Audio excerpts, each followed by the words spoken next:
स्वागत है बच्चों। आज की कक्षा में आज का हमारा टॉपिक है गतिशीलता अर्थात मोबिलिटी। और मोबिलिटी जब बोल रहे हैं तो किसकी? फ्री इलेक्ट्रॉन्स की। हम पढ़ेंगे मोबिलिटी ऑफ फ्री इलेक्ट्रॉन्स या गतिशीलता मुक्त इलेक्ट्रॉनों की क्या होती है। जैसे नाम से स्पष्ट है, गतिशीलता। कोई फ्री इलेक्ट्रॉन किसी चालक के भीतर कितनी तेजी से गति करता है, इसकी माप या इस राशि को हम कहते हैं गतिशीलता।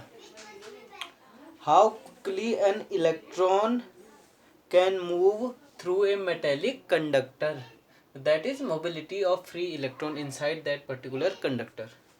सिंपल इसका छोटा सा टॉपिक है, बहुत ज़्यादा पूछा नहीं जाता है, फिर भी सिंपल देखिए आप।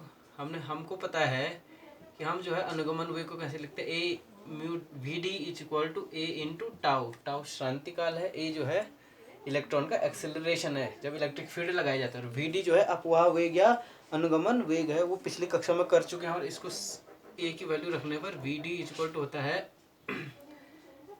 ए की वैल्यू हमने रखनी है, तो ए की वैल्यू जो हमने रखी थी पिछले टॉपिक में, ये आएगी आपकी ई टाउ अपॉन एम इंटू ई टाउ अपॉन एम इंटू ई। ये पिछले टॉपिक में पढ़ा चुके हैं। ये ए की वैल्यू कहाँ से आई है वो पिछला वीडियो आप देख लीजिएगा। इस प्रकार से अनुगमन वेग और इसके बीच ये संबंध है, श्रांति काल और जो है हमारा विद्युत क्षेत्र जो हमने अप्लाई कर रखा फील्ड पे। अब आप यहाँ पे देखिए, इन चीज़ों में सब चीज़ कांस्टेंट होगी। ये क्या है? Constant. Constant if temperature and तापमान, टेम्परेचर इज कांस्टेंट। यानी उस मेटेलिक कंडक्टर का अगर तापमान स्थिर है तो ये राशि स्थिर रहेगी। क्यों? क्योंकि ये इलेक्ट्रॉन ई है, इलेक्ट्रॉन का आवेश, एम है इलेक्ट्रॉन का द्रव्यमान, टाउ है इलेक्ट्रॉन का शांति काल, दो उत्तरोत्तर या क्रमागत टक्करों के बीच का समय। हमने बताया था अगर तापमान कांस्टेंट है तो टाउ भी कांस्टेंट रहेगा। ताप हम बढ़ाएंगे तो टक्कर फटाफट करेगा, टाउ का मान घट जाएगा। टी और टाउ इनवर्सली प्रोपोर्शनल होते हैं, इसलिए हमने लिखा ये राशि जो है यहाँ पे नियत रहेगी अगर जो है उस कंडक्टर का ताप नियत रहता है। अगर ये नियत हो गई तो हम देखिए सीधा इसको लिख देंगे। इसको हम क्या कह सकते हैं? V D is equal to, और इस नियत राशि को ही, इसको ही क्या कहा जाता है? मोबिलिटी। यही मोबिलिटी है म्यू ई इंटू ई, इस प्रकार से।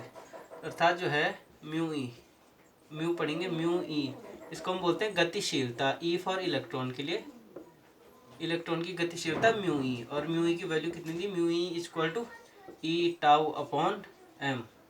और ये इलेक्ट्रॉन के लिए गतिशीलता नियत होगी अगर जो है उस कंडक्टर का ताप नियत है। ये आपका फॉर्मूला आ गया, V D is equal to mu E into E. गतिशीलता के लिए हम यहाँ से निकालेंगे mu E is equal to V D upon E. Mu E is equal to V D upon E. हमारे पास म्यू ई का एक फॉर्मूला इस प्रकार से आ गया। एक ये आया, एक ये आया बाई डेफिनेशन। ये गतिशीलता का गणितीय जो है कथन हो गया। नेक्स्ट इसमें देखिए, अगर आप जो है एसआई यूनिट की बात करूँ मैं, एसआई यूनिट निकालनी है तो अनुगमन वेग की एसआई यूनिट लिखिए और विद्युत क्षेत्र की एसआई यूनिट लिखिए। अनुगमन वेग का क्या होता है? मीटर पर सेकंड। अनुगमन वेग यानी वेग है वो सिंपल, तो उसका हो गया मीटर प्रति सेकंड अपॉन ई का क्या लिखेंगे आप? ई का एक तो न्यूटन वाला होता है, न्यूटन पर कूलम। यहाँ पे यूज करना है वी अपॉन डी वाला, ये होता है ना ई इज इक्वल टू, ये वाला फॉर्मूला पता है, E is equal to V upon D, जहाँ डी जो है दो बिंदुओं के बीच की दूरी है जिनके बीच विभवांतर कितना है? V. Magnitude E is equal to minus V over D तब होता है जब माइनस क्या है उसमें, माइनस सिर्फ क्या दिखा रहा है? दिशा दिखा रहा है। ई और विभव प्रवणता क्या होता है? एक दूसरे के विपरीत। मैग्नीट्यूड यहाँ से लेंगे, E is equal to V upon D. तो यहाँ से देखिए ई का मात्रा क्या आ गया? Volt per metre. तो ये आ गया वोल्ट पर मीटर। इसको सॉल्व करिए आप, ऊपर नीचे चला के सब क्या हो जाएगा? मीटर स्क्वायर पर वोल्ट सेकंड, उल्टा हो जाएगा ये ऊपर जाके। ये इसी को हम लिख सकते हैं metre square volt minus 1 second minus 1। ये एसआई यूनिट है गतिशीलता की। एक नंबर में पूछा जा सकता है कि एसआई यूनिट गतिशीलता की बताइए। आपके पास ये वाला है। कूलम पर ई बराबर एफ अपॉन क्यू से भी आप निकाल सकते हैं, उसको फिर आगे तोड़ना पड़ेगा, ज़्यादा कॉम्प्लिकेशन हो जाएंगी वहाँ पे। तो सिंपल हम इस प्रकार से चलते हैं। गतिशीलता क्या हो गई कि किसी भी चालक के भीतर इलेक्ट्रॉन कितनी तेजी से कितने धीमे से गति कर पा रहा है, उसको हमने कहा गतिशीलता। और उसका रिलेशन ये आता है, नंबर 1 फॉर्मूला ये है, दूसरा ये है, इस प्रकार से। या इसी के यहाँ पे फॉर्मूला देना है। अगर जो है हम क्या करें, ई का वैल्यू ए रख दें। If E is equal to 1 volt per metre then, if E is equal to 1 volt per metre then mu E गतिशीलता बराबर क्या हो जाएगा वी डी। तब जो है यदि जो है किसी चालक को हम जो है 1 वोल्ट पर मीटर का विद्युत क्षेत्र दें, ये चालक के सिरों पर 1 वोल्ट पर मीटर का विद्युत क्षेत्र लगाएं, तब इलेक्ट्रॉन द्वारा प्राप्त जो अनुगमन वेग या जो अपवाह वेग होगा वही उसके जो है गतिशीलता के बराबर होगा या आंकिक मान के बराबर होगा। इस प्रकार से हम इसको डिफाइन करेंगे। ये टॉपिक यहीं पे समाप्त करते हैं। नेक्स्ट चलते हैं जो इंपॉर्टेंट टॉपिक और कई बार पूछा जाता है बोर्ड में कि अनुगमन वेग तथा धारा में संबंध बताइए। बहुत इंपॉर्टेंट टॉपिक है, ध्यान से देखिए आप लोग। अनुगमन वेग तथा धारा में संबंध बताइए। अपवाह वेग या धारा में अनुगमन वेग तथा धारा विद्युत धारा में संबंध, है ना, ऐसे लिख सकते हैं रिलेशन बिटवीन, शॉर्ट में लिख रहा हूँ, drift velocity and current, electric current. इस प्रकार से इन दोनों के बीच आपको संबंध निकालना। ये हमारा नेक्स्ट टॉपिक और इम्पोर्टेंट टॉपिक है, बहुत बार पूछा गया बोर्ड में। हम देखिए सिंपल कौन कौन से फॉर्मूले हम जानते हैं। हम जानते हैं विद्युत धारा, क्योंकि धारा की बात आ रही तो विद्युत धारा I इक्वल टू क्या होता है Q/T, एकांक आवेश, एकांक समय में प्रवाहित होने वाला आवेश ही विद्युत धारा कहलाता है। ये हो गया। अब I इक्वल टू Q/T, हमको क्या निकालना है, आवेश निकालना है। देखिए इसके लिए क्या करेंगे हम कोई चालक लेते हैं L लंबाई का, चित्र फटाफट बनाऊंगा। L लंबाई का चालक लिया जिसका अनुप्रस्थ परिच्छेद क्षेत्रफल क्या है A, एक समान है और अनुप्रस्थ परिच्छेद क्षेत्रफल A है। ये इस प्रकार से L लंबाई, अनुप्रस्थ परिच्छेद क्या हो गया, इसको हमने यहाँ से काटा, परपेंडिकुलर टू लेंथ काटा, वो वाला एरिया, ये A हो गया। इसके सिरों के बीच हमने क्या किया, कोई बैटरी जोड़ दी, माना इस प्रकार से, कुंजी भी लगनी है यहाँ पे, और बैटरी के सिरों के बीच विभवांतर V है। विद्युत क्षेत्र की दिशा कैसे होगी, प्लस से माइनस, ये वाला सिरा प्लस हो जाएगा, ये वाला सिरा चालक का माइनस हो जाएगा। तो विद्युत क्षेत्र इस प्रकार से होगा। अब क्योंकि चालक के सिरों पर हमने विद्युत क्षेत्र अप्लाई किया है तो उसके भीतर मुक्त इलेक्ट्रॉन होंगे, कंडक्टर है वो, मेटल है तो आपको पता है, और प्रत्येक मुक्त इलेक्ट्रॉन पे अनुगमन वेग लगेगा जिसकी दिशा क्या होती है, विद्युत क्षेत्र की विपरीत दिशा में। क्यों, इलेक्ट्रॉन ऋण आवेशित है, अगर कोई धन आवेश मूव करता तो उसकी अनुगमन वेग की दिशा क्या होती है, विद्युत क्षेत्र की दिशा में, तो VD इधर जाएगा, ये VD अनुगमन वेग से सारे इलेक्ट्रॉन इधर आ रहे हैं, वैसे भी इलेक्ट्रॉन पॉजिटिव की ओर आएंगे। तो ये हमने इस प्रकार से माना कोई चित्र बना लिया है। एकांक अनुप्रस्थ परिच्छेद क्षेत्रफल क्या है, सब जगह एक समान है। ये सिंपल थ्योरी है, ये आपने लिखना है कि माना एक चालक का टुकड़ा लेते हैं हम XY या AB, कुछ भी लिखो आप, XY, ठीक, जिसका अनुप्रस्थ परिच्छेद क्षेत्रफल एक समान है, A के बराबर है, चालक की लंबाई माना L है, चालक के सिरों पर विभवांतर V लगाया गया है, और माना इसमें एक और इम्पोर्टेंट वो लेना है कि माना चालक के प्रति इकाई आयतन में मुक्त इलेक्ट्रॉनों की संख्या बराबर क्या है, N। ये हमने मान लिया, सबसे पहले ये भी आपको मानना है कि इकाई आयतन में चालक के मुक्त इलेक्ट्रॉनों की संख्या कितनी है, N है। अब हम देखेंगे इसका जो है डेरिवेशन करना है आपको। तो फॉर्मूला हमारे पास है I इक्वल टू Q/T, इसके रूप में हमने I और VD के बीच में संबंध बताना है। सबसे पहले हम देखेंगे, हमको सीधा सीधा ये निकालना कि T समय में इस आवेश, इस जो है चालक के एक सिरे से दूसरे सिरे पे किसी पर्टिकुलर अनुप्रस्थ परिच्छेद क्षेत्रफल पे देखेंगे तो कितना आवेश प्रवाहित हो रहा है। अब आप ये बताइए, अगर अनुगमन वेग VD है, यानी VD मीटर प्रति सेकंड, तो एक अनुप्रस्थ परिच्छेद क्षेत्रफल हम कोई भी देखें, कल्पना करें, तो एक इलेक्ट्रॉन एक सेकंड में कितना चलेगा, लंबाई VD, कितनी लंबाई चल जाएगा, VD लंबाई चलेगा एक सेकंड में, यानी वो VD लंबाई का जो है एक जो है इस प्रकार से, अगर एक सेकंड में बात करूं तो VD लंबाई का एक बेलन ट्रेस करेगा, वो सारे इलेक्ट्रॉन एक सेकंड में VD लंबाई का बेलन ट्रेस करेंगे, और उस VD लंबाई में कितने मुक्त इलेक्ट्रॉन होंगे वो हमको निकालना है, कितने मुक्त आवेश होंगे, कितना टोटल आवेश होगा। एक इलेक्ट्रॉन का आवेश आपको पता है E होता है 1.6 × 10⁻19 कूलाम। हम बोलेंगे किसी भी अनुप्रस्थ परिच्छेद क्षेत्रफल से एक सेकंड में अब बोलेंगे चालक के अनुप्रस्थ क्षेत्रफल से 1 सेकंड में गुजरने वाले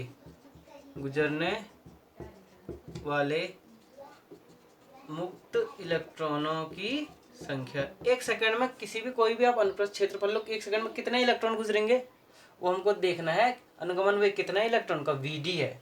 अनुगमन वेग है वीडी, और वीडी लंबाई 1 सेकंड में ना वीडी लंबाई चल गया, वो वीडी लंबाई का एक बेलन ट्रेस होगा और उस बेलन का आयतन कितना होगा, वीडी इंटू ए।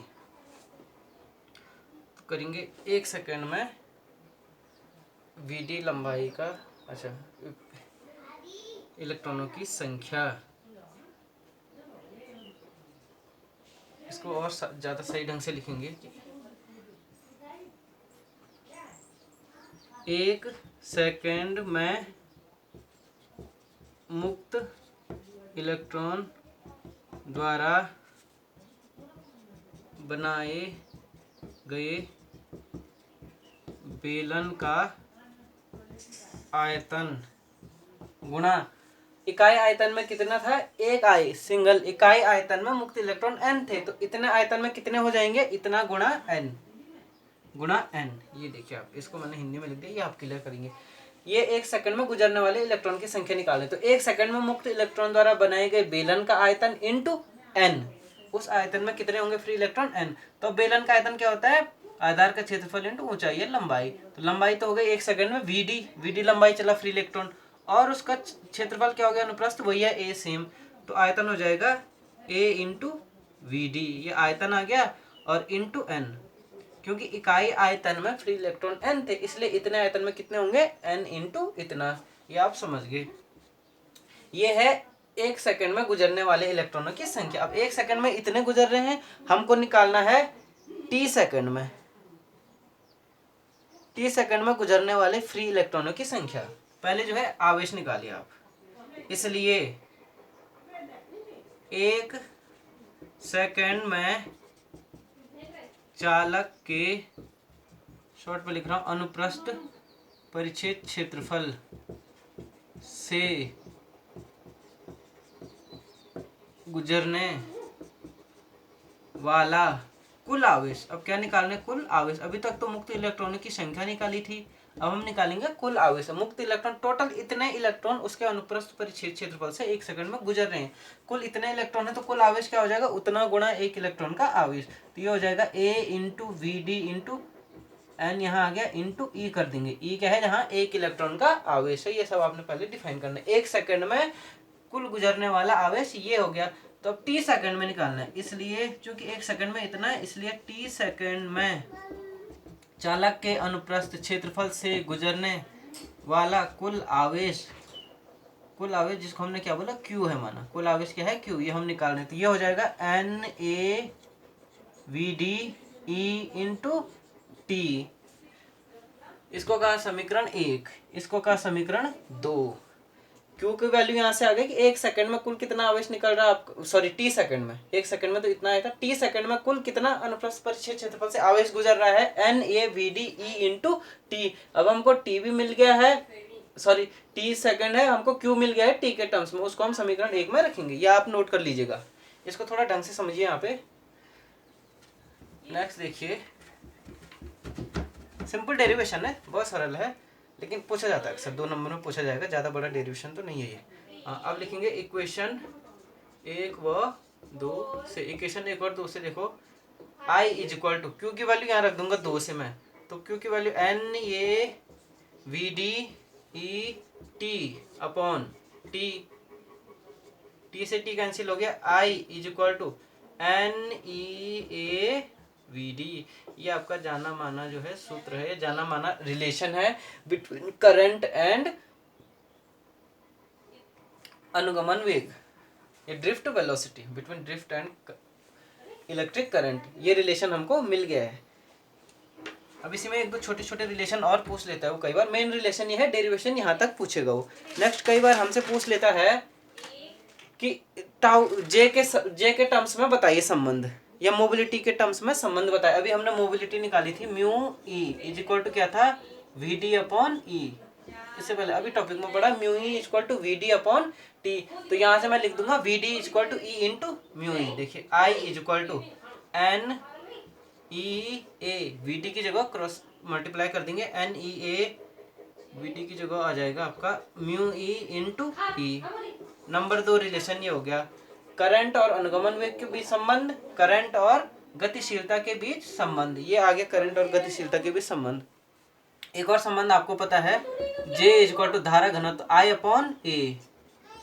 इनका यहाँ पे इस्तेमाल करना है, J is equal to I upon A. तो I अपॉन ए, इस ए को इस इक्वेशन में देखिए, यहाँ पे इसी वाले में देखिए, इस ए को मैं यहाँ नीचे ले आता हूँ इसके बट्टे में, तो I अपॉन ए हो जाएगा, सीधा सीधा यहाँ लिख दूंगा J is equal to I upon A N E V D. ये भी पूछा जाता है, कई बार पूछा नहीं जाएगा तो इनमें न्यूमेरिकल आएंगे छोटे छोटे निश्चित तौर पर। अनुगमन वेग तथा धारा घनत्व में संबंध, तो ये अनुगमन वेग और धारा घनत्व में संबंध हो गया है, और ये छोटा सा डेरिवेशन यहीं पे क्लियर हो गया। आशा करता हूँ आपकी समझ में आया होगा। इसको देखिए ध्यान से। धन्यवाद।